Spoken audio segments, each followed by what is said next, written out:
Hey everyone, welcome to the Smart Economy Podcast, a production of neonewstoday.com. I'm your host, Dylan Grabowski. In this episode of the Smart Economy Podcast, we sat down and spoke with Gabe Frank, a co-founder at Arcade. Arcade is an NFT lending platform that lets users take loans against their blue chip NFT projects. In this discussion, we spoke about the different types of assets that Arcade brokers for loans, how real-world assets like luxury goods can be brought on-chain and borrowed against, going from a corporate structure to a DAO model, and so much more. Just a reminder, nothing said on this podcast is a solicitation to buy or sell any tokens, that nothing should be taken as financial advice, and that the guest or hosts may hold tokens discussed in any given episode. With all that said, I really enjoyed this conversation, and I hope you enjoy it too. Hey everyone, welcome to the Smart Economy Podcast. Today we're joined by Gabe Frank, the co-founder of Arcade, which is an NFT lending platform. How you doing today, Gabe? Good, Dylan. Nice to be here.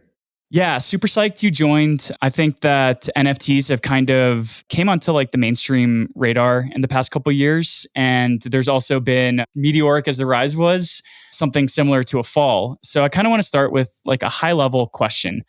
Anyone who's a crypto user probably understands like FTX was bad and that there was a bear market that resulted that collapse.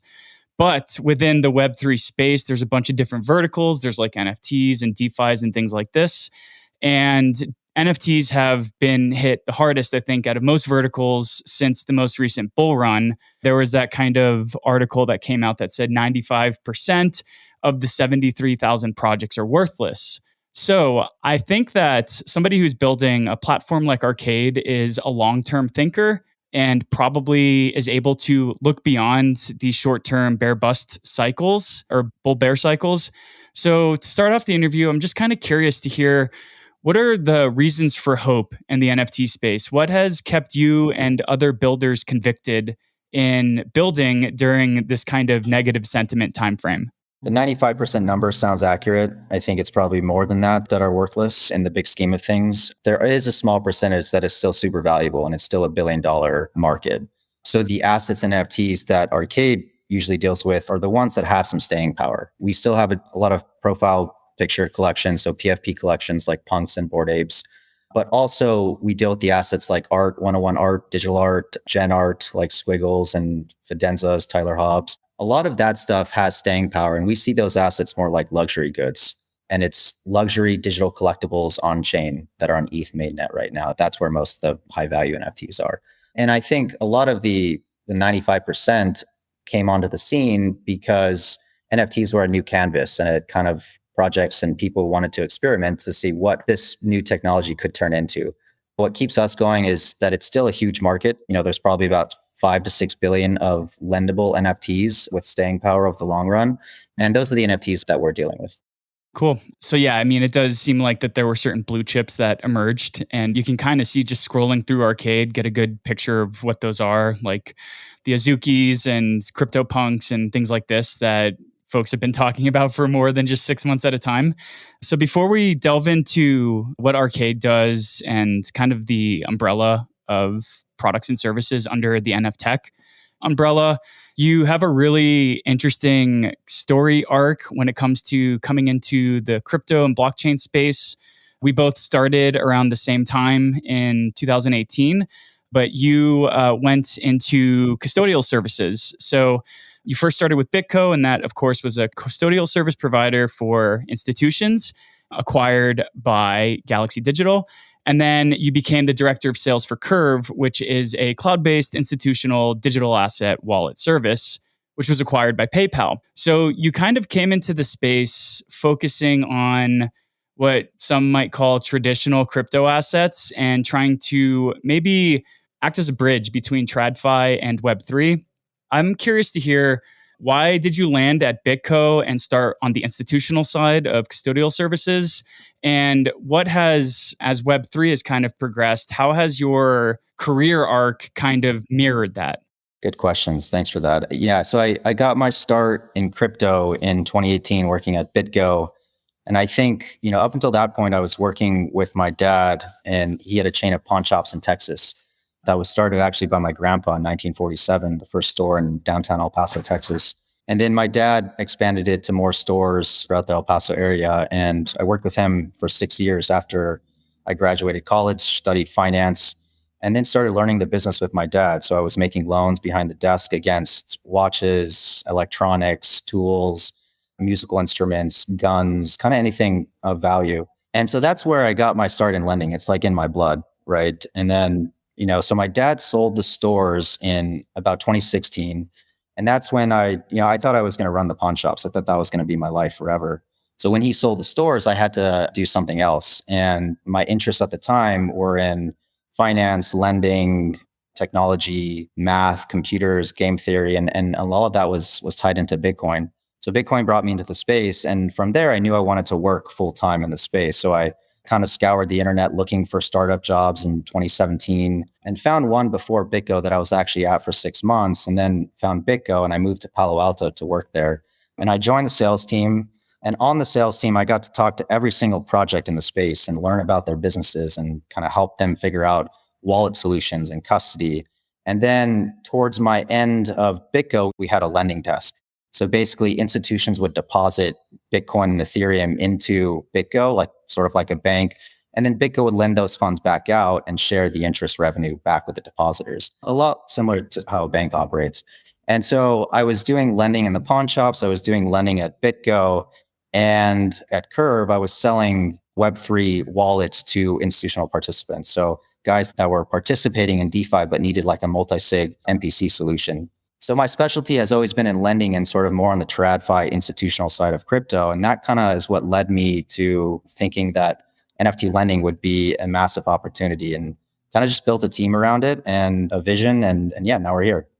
Yeah. So I am really curious. You did kind of list off a few of the things that when you were at Benny's Pawn that you kind of loaned against. What is the wildest physical asset that you were able to create a value for and then take a loan against? I mean, I saw a lot of interesting things. We used to do a lot of like taxidermy loans. So people would come in with like hog heads and lion heads and crazy stuff like that.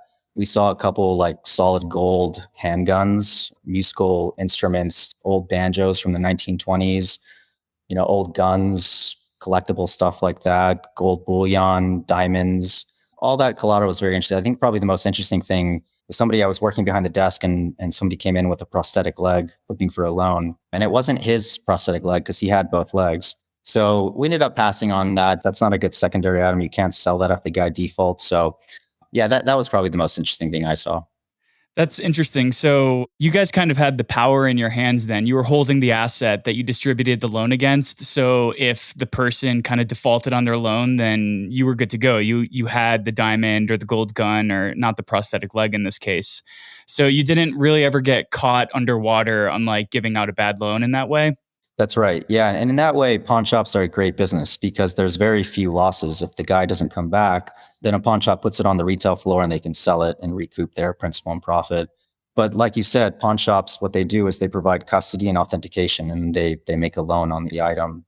Surprisingly, the redemption rates at pawn shops are really high. So people don't like to lose their assets. And we see something similar with NFT lending as well. Yeah.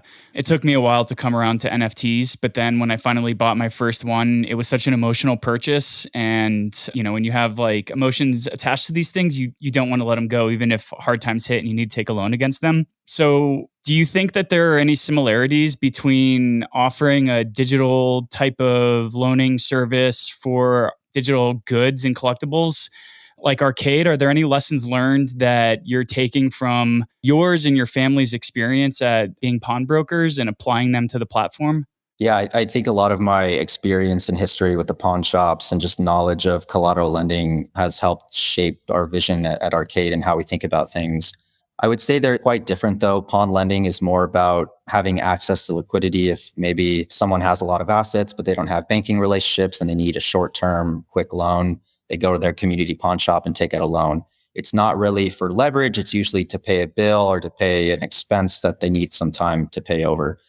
The activity on Arcade is mostly leverage. So it's mostly like DeFi power users, DeFi guys that have these assets, have a lot of value on chain, and just want to unlock some liquidity, usually for leverage or to buy more NFTs, sometimes to take into real life. We've had borrowers take out loans for a down payment on a home, things like that. But the lending that we do actually looks more like art finance. So there's a big art finance world where Bank of America lends against these high value pieces. And that's for leverage and capital efficiency. And in that way, Arcade resembles the art finance sector quite a bit. But in the design model that we have, it looks like a pawn shop. Right. So I think from digging into Arcade and the suite of tools that it's a part of, that Arcade is kind of like the sexiest platform, but non-fungible technologies offers an umbrella of services, and Arcade is one of them. There's also Scalar Investment Advisory Firm, which is an advisory firm, and there's NF Catalyst, which is a business-oriented financial platform. So can you just kind of give us a brief overview of what NF is and maybe how the suite of products and services interoperate with one another? Yeah, sounds good. I mean, Arcade.xyz and now Arcade DAO is the flagship bootstrap by NF product. So the thinking is there's a centralized team that bootstrap and builds the initial version of the protocol. And over time, progressively gives more power to the community, which now are the token holders, the users of the community. So NF was instrumental in building the initial versions of the protocol. And now we'll continue to build, but in a more decentralized, distributed way. So now the community has more say in the direction and things like that. We have thought about, and that's why we have Scalar, which is a fund that we stood up to actually make loans on our platform. That's not stood up yet. It's something we're still actively pursuing. But basically, we have enough lending participants and lending demand that other lenders are making loans on the platform. That's perfect. Maybe we can just kind of, this might seem like a super simple Eli 5 type question to you, but maybe some of our listeners have never even contemplated what NFT lending could be. So can you just share a general overview, maybe give an elevator pitch of what NFT lending actually is? Yeah, sure. Maybe helpful for scale. We've done around 150 million in loan volume through the application, through the smart contracts. And again, that's on profile picture collections like CryptoPunks that have, $1 billion market cap in themselves. That's Bored Apes that are more like, online culture. It's kind of like a pass for an online country club. Basically, you buy this NFT and now you're automatically part of this online community. On the other side, there's generative art, on-chain art based on code, like Squiggles and Fidenzas, and some one-on-one art from creators like Beeple, Pack, Fuocious, some of these artists that have markets trading around them. And yeah, so we've done 150 million of loan volume. Right now we have active borrow of about 14 million. And the average duration of those loans is about 30 days. So every 30 days, that 14 million gets turned over. So we're doing about 13 to 14 million a month in loan volume. And so NFT lending is basically just there's users that have assets that are tied up in these JPEGs and art. And one of the main benefits of blockchains and protocols is that it allows financialization and capital efficiency in a much bigger way. So users have these assets and now they're able to get liquidity when they need it through permissionless protocols. So NFT lending is like any other collateral lending. Borrower puts up an asset or multiple assets, and if they don't pay back, then the lender has a claim to those assets in escrow and they can sell them or recoup their profits, much like a pawn shop. Yeah, and you said that the average loan time horizon is 30 days. Is this kind of a prerequisite? Do you set a certain limit, like 60 days, 90 days tops, or is 30 days just kind of how the market has settled on how long people generally want to loan against their NFTs? It's sort of how the market has settled. That's where I think lenders are most comfortable with these volatile assets. They like shorter dated loans better because asset prices could change very quickly. So the shorter days allows more flexibility for both lender and borrower. The asset price goes up, borrowers can take out more liquidity. But yeah, the platform is completely open and arbitrary. So counterparties decide their terms. So the flow is usually borrower lists an asset and then lender sees it on the marketplace and can go and sign for a bid to make a loan on it. And then a borrower can accept that asset or not. Sometimes borrowers already come with their own terms and they list the asset with desired terms for the loan. And the lender can come and fill that loan automatically on the app. Yeah, but it doesn't seem like very many people are interested in participating with term set kind of loans, because if you select the has term set, there's only like half a dozen NFTs that people are willing to borrow against. What's like the running theory for why that is? I think borrowers just like seeing what bids they can get. Sometimes they don't really have an idea of what the terms should be or what lenders are thinking or how they're thinking about the market. So if they're not in a time crunch, they'll just list the asset open to terms and lenders can come and make bids. Okay, so this might seem like a simple question on the outside, but I still just kind of want to hear the insider's perspective. How do you guys determine what a blue chip NFT is? Is this something that like has to be around for X amount of time? Does it vary by the type of volume and liquidity associated with the project? What are kind of the NFTs that you guys like allow to be listed based off of its status? Yeah. So one of the cool parts about turning into a DAO now is that we don't have to decide that. The team doesn't have to decide what's a blue chip and what's not. So we leave it up to the community to make a proposal for us to whitelist a collection on the DApp, basically. So the community can approve which assets they want to lend and borrow against. So yeah, it's not up to us anymore. Before it was, and we would look at things like loan volume, how long the project's been around, is there activity on social, like is it a legit thing? To do some filtering to protect lenders, but mainly counterparties that use our app, they're in the weeds and they sort of know the space. They know which NFTs have been around. I want to jump into or dig into DAOs in a little bit, but there are just a few more technical aspects of the platform I want to hear a little bit more about. So you kind of mentioned that there's a DAO that now chooses what NFTs get listed to loan against, and that used to be your role, but now it's not. So there's this element of where your team was the gatekeepers, and gatekeepers can provide a little bit of security for the users of the platform. And I'm kind of teeing you up for talking about TRM and the Know Your Transaction protocol that they implement. But like, what are some of the security measures that are in place now that users can rely on the decentralized nature of the platform to provide for them? You know, one of the main benefits of decentralizing is you're eliminating single points of failure and you're kind of future proofing the protocol a bit. The permissionless protocols, open protocols are in such a gray area on the regulatory front. I really think the only way protocols exist long term is via distributed networks like a DAO. And a DAO is just really how you coordinate online users. It's online coordination plus capital management. And eventually, when there's more in the treasury and there's actual capital to manage, the DAO will have more say in how we disperse those funds. Initially, though, the parameters in which the community can vote on and have control over are small. So it's progressive over time. And over time, the community and token holders have more power to sway the protocol. So turning into a DAO, I don't think DAOs have a really great rep right now. People spin up DAOs and there's no participation and there's nothing that really happens. So for us, it was important to find product market fit first before we thought about token, before we thought about decentralization. So we have these active users that have done millions of volume through the platform without any incentives and things like that. Now, I think to get to that next level, to get ready for billions in volume going through the platform, it was important for us to really have the Web3 ethos, eliminate single points of failure, which the team is a single point of failure itself, and really give the token holders the direction of the protocol. So that's how we think we future proof so this protocol can live on forever as long as the Ethereum blockchain is running. Mm-hmm. And I do want to hear a little bit more about what Know Your Transaction is. I heard you bring it up in a previous podcast, and I just think it's super interesting that there's this third party out there that's basically providing I guess it is a public good for the end users, but maybe it's a company that a project partners with and maybe shares revenue with or whatnot. But can you just share a little bit about like what KYT is and how it's making sure that there might not be malicious actors trying to siphon money through the platform? Yeah, so I actually think we use Chainlink now, but kind of for the same purpose. KYT is Know Your Transaction. So we don't do any sort of KYC on the platform. It's pure permissionless. Anyone with an Ethereum wallet can connect and start using the application. But we do scrub every wallet that connects to the DApp to make sure they haven't gone through illicit activity or they're not from a sanctioned country, OFAC. So that's kind of the first step we do to protect the platform from illicit activity. Yeah. And so we kind of alluded to this at the beginning of the conversation, but there has just been this narrative over the past year, like the SpongeBob meme, NFTs are dead, with all the uppercase and lowercase letters. And maybe you guys were just starting to get the platform out the door during the tail end of the previous bull cycle. But how has lending and borrowing been impacted in the NFT space during kind of like this rough past year and a half? Yeah, I mean, we have seen more defaults definitely over the last year.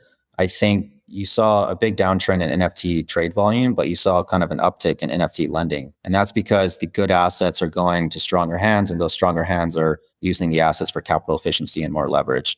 So yeah, even though it was a downtrend in overall trade volume and a lot of the scams were kind of filtered out and the projects that weren't doing anything were filtered out, you saw the good assets continue to take out loans against those assets. I think overall the market was in decline, but Arcade's market share of NFT lending actually grew during this bear time. So we were able to really expand our audience during this bear. And I think that was for a couple of reasons. Our team is really sharp. We were kind of firing on all cylinders on the marketing side, on the BD side. We were shipping constantly. And I think we're just very crypto native and close to our users. And so we were able to grow our market share. That being said, it is such a small industry. I think there's like 5,000 to 6,000 active wallets participating in NFT lending. So it's very niche. And so for us to be successful, the universe of collateral needs to expand. Like there needs to be more NFTs.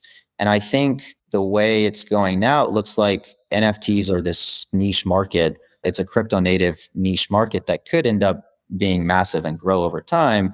But now looking at other things that NFTs could be, like real world assets, like Rolexes or Petit Philippe's or luxury items backed by NFTs. And that, when you start thinking about RWA assets and how that plugs into DeFi, that opens up the TAM quite a bit. So I kind of see it as one, it's this crypto native economy, this niche that could grow into something big. And also there's this other side where it's real world assets coming on chain that actually could tap into a more mainstream audience. Yeah, I'm psyched to talk about RWAs in a moment here, but I do want to kind of get a sense of who your customers are. Are these like DeFi Web3 degens, or are you noticing maybe some institutional or large enterprise interest?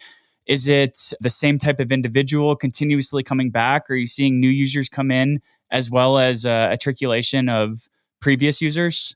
It's mostly proof of concept. So it's a few users that have these assets and have decided to experiment with taking out loans and leverage against real world assets.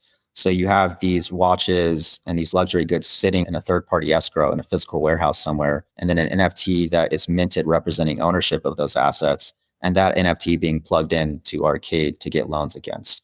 I think it proves the concept of like a more modern collateral lending approach. Like you have generations of people that would never step foot into a pawn shop today, probably, but they all have assets. And so I definitely see a future where there's warehouses globally that have and store all these high value goods that then tap into on-chain liquidity. Like tokenization by itself is not so exciting to me, but tokenization with the loan component, with the on-chain finance part, that's where things get interesting, because you have things like lower cost of capital, which bring rates and terms way down for users. So I do think there's a bigger meta here that could disrupt collateral lending as a whole. But I think it's going to take a lot of time to figure out how to scale that piece and how to make it work.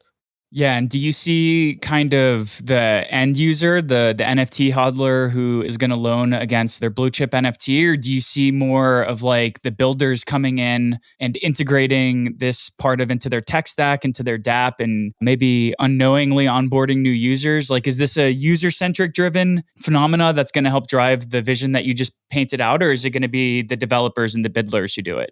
I think it's both. And there's a lot of people building in the space right now, trying to figure out where does it scale? Where does it make sense?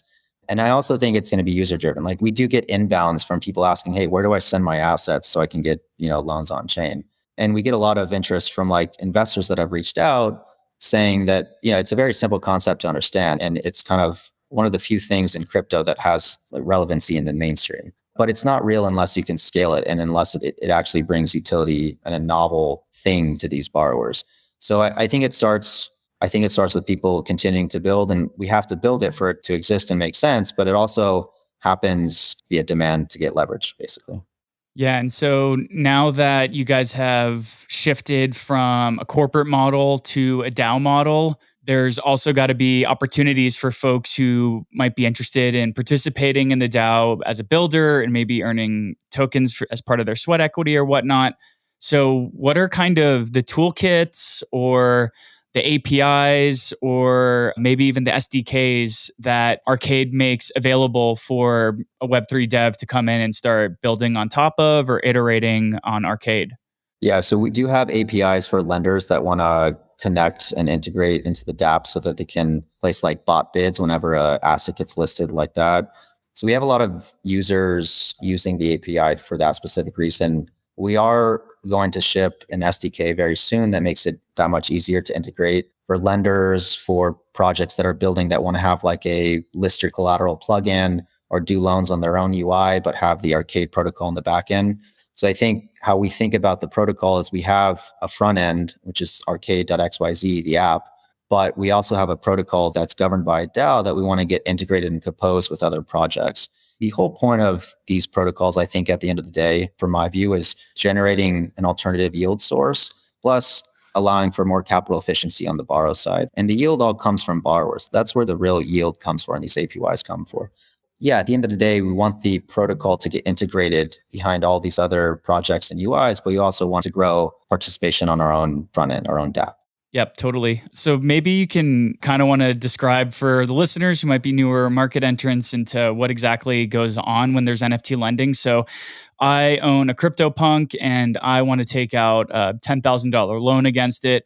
So I'll put it up on Arcade. And once I list it, that means that anybody can basically provide the collateral for me to borrow, and my collateral will be the NFT itself. So when it's listed, the NFT is stored in a smart contract. And even though on paper it's mine and I can cancel that loan or that borrow that's out there, while it's on the marketplace and listed, the NFT is not currently in my wallet. Is that correct? So when it's listed, when you list an asset, it's still in your wallet.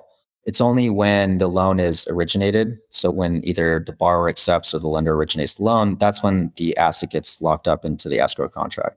And that whole process is governed by the smart contracts. So at no time does the team or the DAO have any access to the collateral that's in loan or has access to the money movement. It's all governed by the smart contracts that we built. But yeah, you basically list an asset, and then once it's matched and part of a loan, that's when it gets time locked into the smart contracts.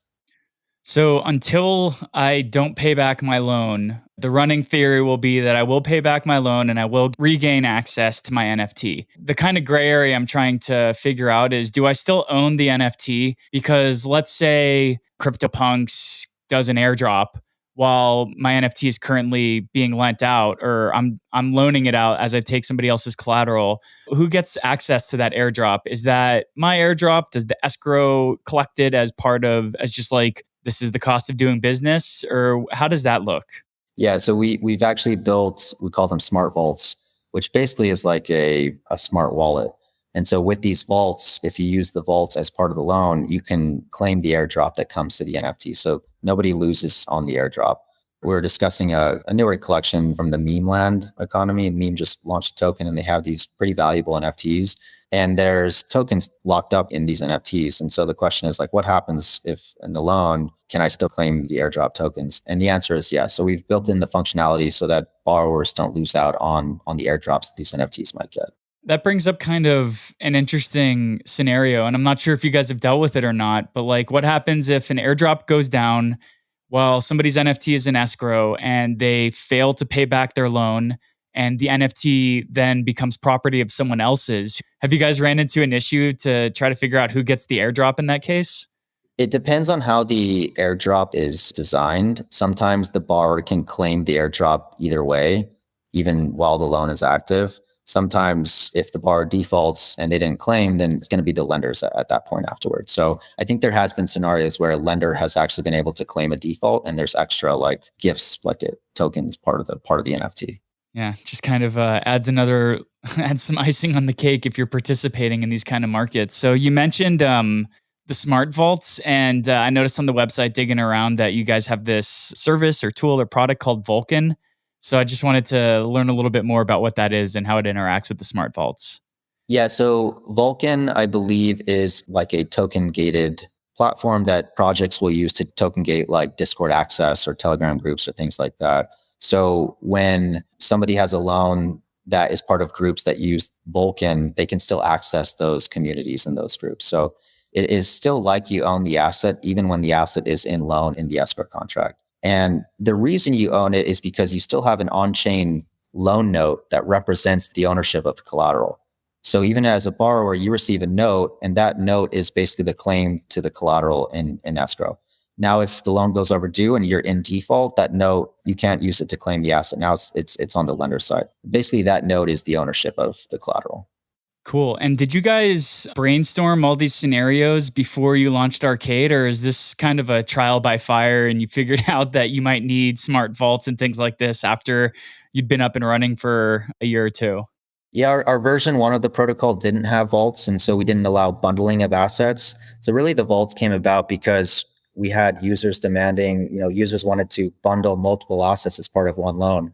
We have a borrower that has 18 punks vaulted in one loan. He basically borrowed 550,000 DAI, and every 30 days, he just pays the interest and services the debt and keeps that money outstanding. So the smart vaults really built for that reason, but then they allowed extra functionality and composability, integrating things like Vulkan and delegate cash, which allows, users to delegate the utility from the NFTs in that smart vault to another wallet. Yeah, the smart vaults was I think a big technical innovation on our side that has done pretty well for us.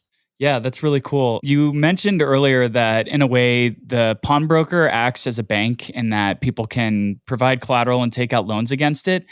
And so I'm wondering if there's a similar analogy here because Arcade is a permissionless platform that anybody with a wallet and an internet connection, assuming that they're not malicious actors or on the OFAC list, can participate. But when you have someone who is putting up 18 crypto punks, that's like quite a hefty chunk of capital. At that point, when you're dealing with, we'll just call them a super user at this point, when you're dealing with super users like that, do you establish a more of a one-on-one connection, or is it still kind of like pseudonymous, decentralized? You don't know who this person is other than their wallet. Yeah, I have no idea who the person is. It's all done by the borrower and the lender. We don't even know when the loan is going to be renewed or not. This particular borrower, obviously we know him. It's pseudonymous. We don't know who he is, but we know the wallet. And he's been rolling over that vault for a few months now. So it's almost like perpetual borrow. It's continuous borrow. So as long as there's a lender bid on an extension. But yeah, we have a few big users like that use the platform for capital efficiency. Wow, really cool. And how about the Arcade DAO? I work in a blockchain ecosystem where kind of like the validators for the network are tapped by the creators of the chain. There's 21 nodes. So there's a lot of kind of initial trust that needs to be there. So in this ecosystem, the Neo ecosystem, a lot of the validator nodes kind of know who each other are. They've been working together for a long time. There's no like anon or know them by wallet address.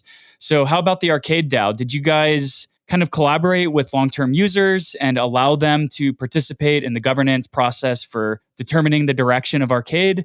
Or are these kind of like folks that you handpicked first and then you'll slowly decentralize? Yeah, so we did an initial airdrop to users of the platform that have been doing lending and borrowing. And we wanted to reward the early users that took a chance on our platform and have really helped us get to where we are. And the token is purely a governance token. So it's for users that actually use the protocol, want to have a stake in the protocol, and want to have a say in the direction. The only reason to have a DAO is if you actually have participation. You have a product that people want to use and people care to spend the gas to make these proposals and to vote on things. Without participation and without that online coordination, the DAO is pretty worthless.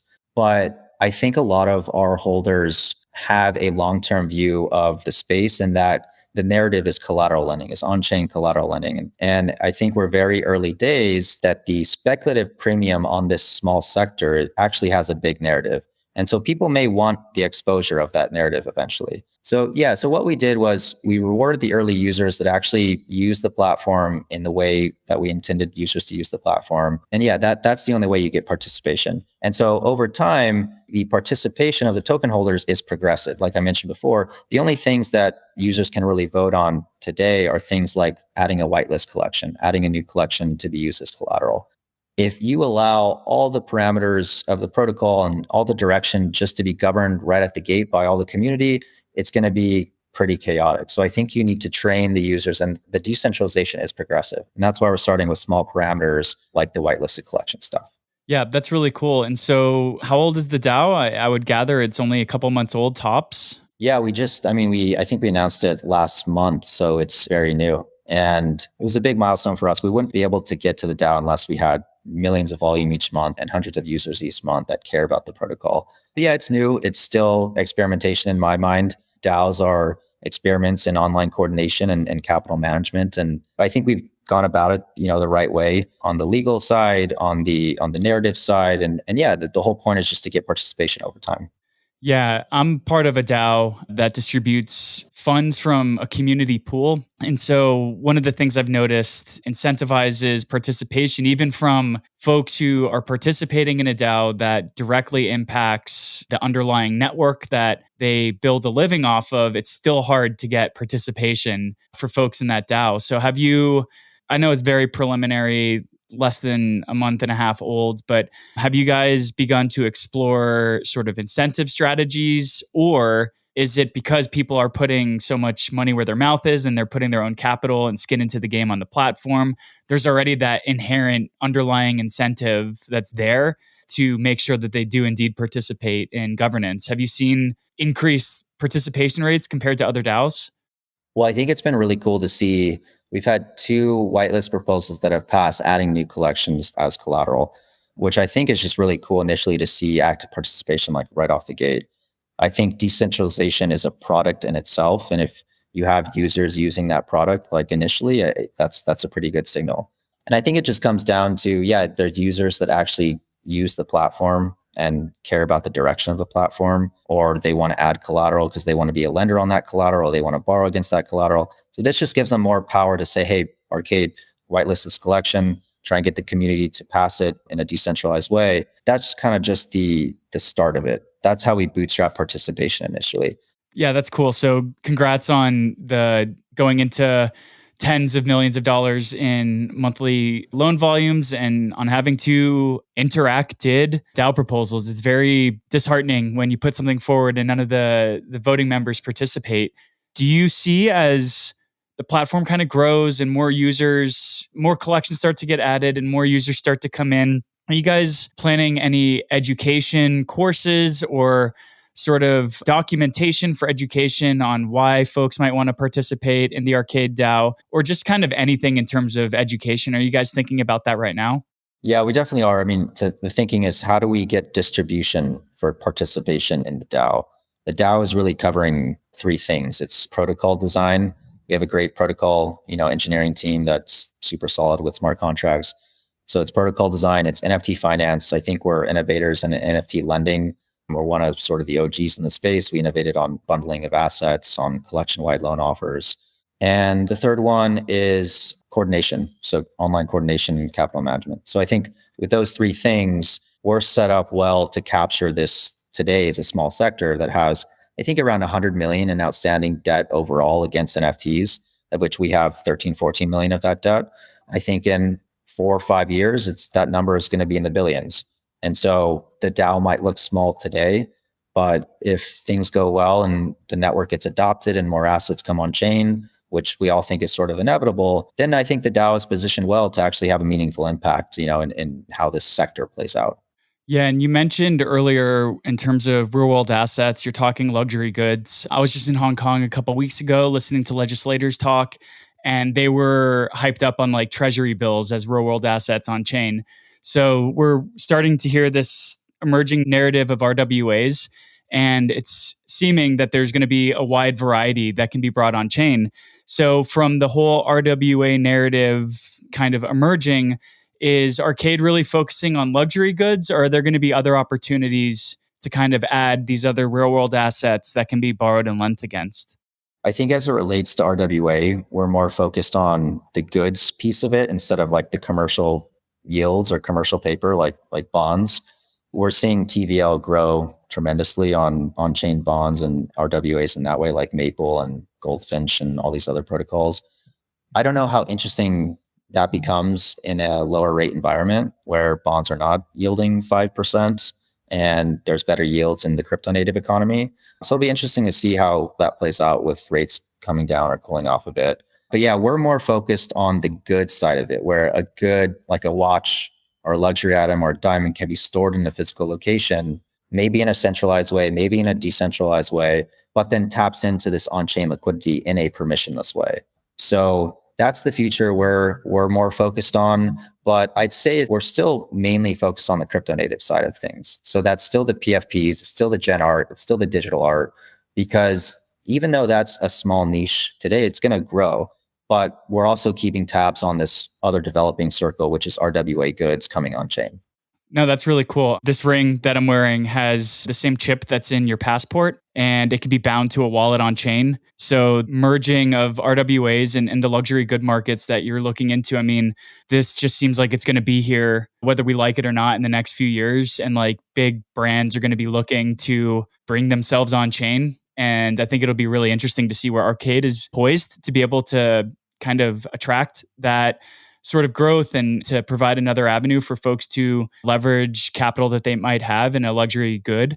Are you just kind of planning for this vertical? Are you having preliminary conversations with folks? Are you having conversations with these clearinghouses? Where is that at right now? I know you like blatantly said that you're focusing more on PFPs and digital art right now, but I'm super curious to hear what that looks like today. Yeah, I mean, we're focusing on the digital native stuff, on the DeFi stuff. But I think as it relates to the RWA on the good side, it looks more like a Web2 business. And so we're having conversations with like guys like pawn shops, wholesalers that have a lot of inventory that they might want to, store somewhere and get liquidity on. It could be jewelry stores, it could be high net worth individuals that have assets laying around. So I think it's mostly ideation phase. I think there's a lot of appetite on the investor side to figure out how this RWA stuff scales in a meaningful way. I don't think anybody has really figured it out yet. It could just be a really good narrative right now without really the scale happening. So that's what we're looking for now. I think the narrative is there. We're trying to find out, where is it real? Where does it scale? Who can we talk to where we can sort of abstract away all the crypto stuff and all the wallet stuff and make it more about bringing costs down for borrow, having a cheaper cost of capital, making the experience better somehow for a Web2 user. So it's all those things that would make it more real to figure out and ideate first, I think. And it's going to take some time. So I think we've proved an early concept with these watch loans, and it got a lot of interest and people opened people's eyes to what it could be. And now it's figuring out, how do we make it real? Yeah, very cool. So I kind of want to, in the final portion of the conversation, I kind of want to zoom back out a little bit and maybe focus on technology and trends. So you were just speaking about the narrative and how important it is to be able to ride that wave. And a lot of these major NFT projects that have wild valuations like CryptoPunks and Bored Apes and all these other projects, they're all basically born on Ethereum. So what network or networks does Arcade support? What networks are on your radar? How do you guys go about choosing which ones to implement into the platform? Yeah, so right now we're just on ETH mainnet. And the reason is because that's where all the high value NFTs are today. It's on ETH mainnet. That's also where all the liquidity is coordinated. So I think we've looked at adding other chains like Solana and supporting L2s like Polygon or Optimism or even Base, but there's not meaningful amounts of value in terms of NFTs on those chains yet. As it relates to RWA goods, I don't see why RWA goods really need to be on ETH mainnet. I don't think those need to be bearer assets. So maybe RWAs make more sense on an L2. But as it relates to like digital native art or collections, for now, it's mostly on Ethereum mainnet. Yeah. And so you mentioned like the size of just one user's portfolio is 18 CryptoPunks. We're talking millions of dollars there. And now that we're getting into this place where the NFT projects that have survived the past 2 years, there might be a there. So maybe it's not just your Anon Web3 user who is going to start leveraging Arcade, but maybe even hedge funds or some TradFi institutions.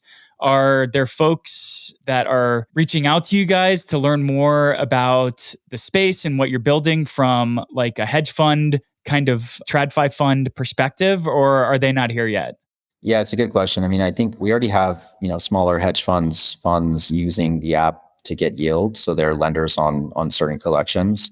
And it really comes down to, Arcade is a alternative yield source on chain. So the average APR on the platform right now is about 19%. And at LTVs that are somewhere around, anywhere between 40% to 80% LTV on assets that always have a bid, these lenders are realizing that this is yield they want to capture. And these are assets they want to risk their capital on. And I think it comes down to providing like composable risk adjusted yield. So if people see 19% APR with defaults that are somewhat low, 8% on overall platform, that interests them. But I think it needs to be, for really TradFi to get interested, there needs to be a little bit more scale. So right now, the whole space is 100 million in debt. I think there needs to be a couple billion in debt for the institutions really to get interested and integrated.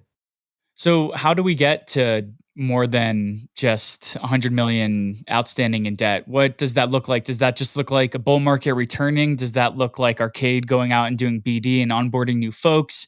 Does that look like competition coming to the space? Do you have kind of like a strategy or an idea of how this is going to kind of build out over the next few years? Yeah, I mean, of course, we have thoughts, and we sort of have to be fortune tellers a bit to see what the future is going to look like to build anything in the space. You kind of have to foresee the future a little bit. But yeah, right now the space is about 5-6 billion in lendable assets. So I think that it needs to grow, and the universe of collateral needs to expand.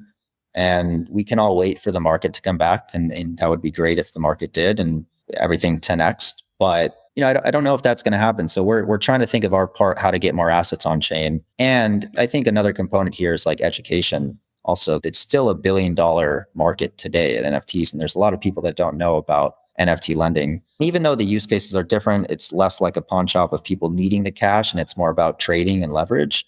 But even so, there's still room to grow, not the size today, but the universe of collateral needs to expand. And I don't know if that looks like more native digital, like PFP collections, or just more digital IP being tied into an NFT somehow, or it's more enabling on the RWA side and getting more of these luxury goods on chain. And I think it's a bit of both. Interesting. I'm curious to hear if NFT fractionalization is kind of a competitor to what you guys are building and offering for these power users who want to participate in DeFi, maybe add a little bit of leverage. Are you losing any market share with fractionalization of NFTs? Or because we're talking about fractionalization of NFTs, we might not be dealing with the same type of clientele or customer? Yeah, I don't really have my head wrapped well around fractionalization. I don't see much relevancy there as it relates to what we do. Like the borrowers that are using loans on our platform, they don't want to fractionalize their NFTs. They want to keep them whole and just get leverage on them. And they're collectors a lot of times. So they like keeping their assets intact, in my opinion. I do think fractionalization has a place in this space. And I think you can do a lot of interesting things with that, but it's not something we're actively looking at right now.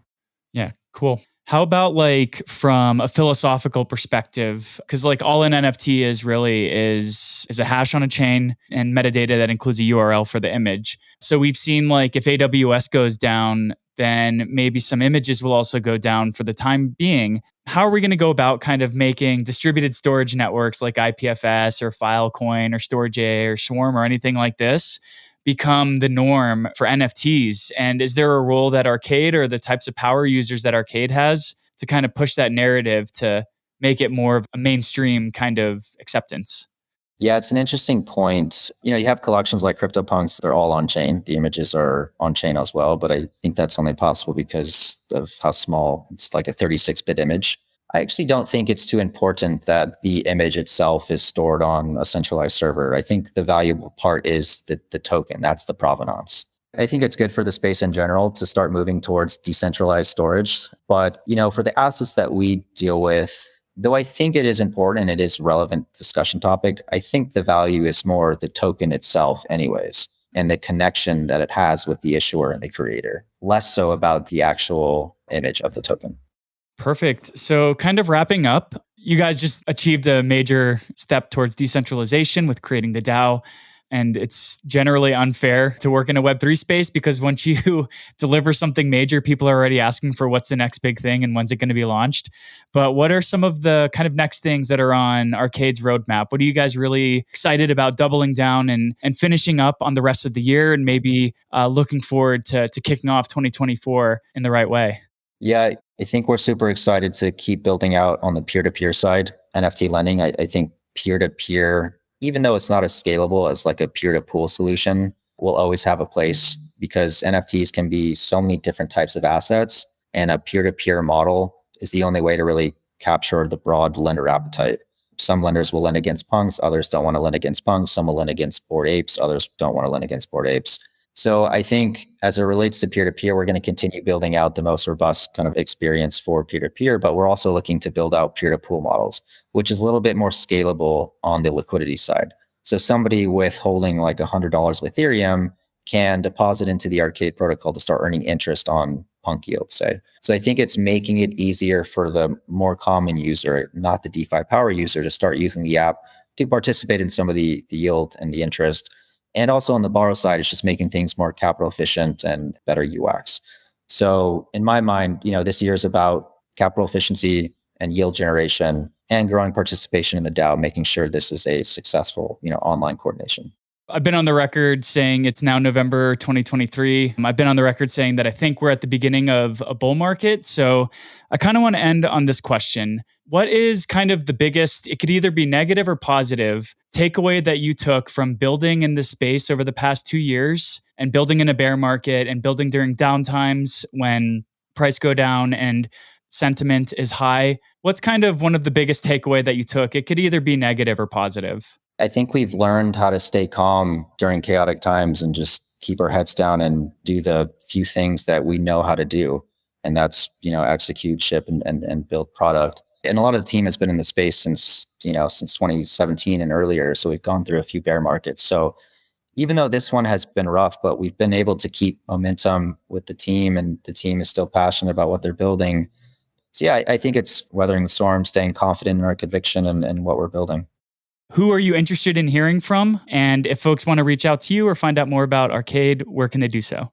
Yeah, I'm interested to talk to everyone. So if anyone wants to reach out and talk, we're very active in the space. We like to talk to all sorts of projects, people building, users, and we have a pretty active Discord. You can always find me in there. And then I'm on Twitter at Stanley Krupp, kind of a weird name, but I've had it since the last 12 years probably. But yeah, at Stanley Krupp on X. Awesome. Gabe, thanks so much for coming to join the Smart Economy podcast to talk about NFT lending and Arcade. It was a great conversation. This is the second project in the years I've been in the space that I've heard is doing NFT lending. So it was really cool to be able to pick your brain and to hear about your conviction and where the space is going. I really appreciate your time. Awesome. Thanks for the great question, Dylan. Appreciate it. Well, what did you think of that conversation? I thought it was super cool to hear more about Gabe's background in pawn brokering and the similarities that space has with taking loans against digital assets. It was also really cool to hear how the team iterated after the launch of the first version of the platform, such as with building smart vaults for users to receive airdrops for tokens that they might be holding in an escrow contract. And it was really cool to see a product like Arcade gain so much traction over the past year or two, especially during such a prolonged down market that had a negative price impact on digital assets. To keep up to date with the Smart Economy podcast, head over to www.smarteconomypodcast.com. And if you like the guests that we've had on the show, please consider showing support for the show by giving us a thumbs up and following on your favorite podcasting platform. Every review and rating helps us really get this show in front of more listeners so we can keep creating content that you like to listen to. And of course, if you're a NEO token holder, please consider voting for NEO News Today as your council representative. We've proudly been serving the NEO ecosystem since 2017, and we'll continue to use portions of our council income to invest directly back into ecosystem growth initiatives. So thank you so much for taking the time to listen to the Smart Economy podcast, and we look forward to catching you next time.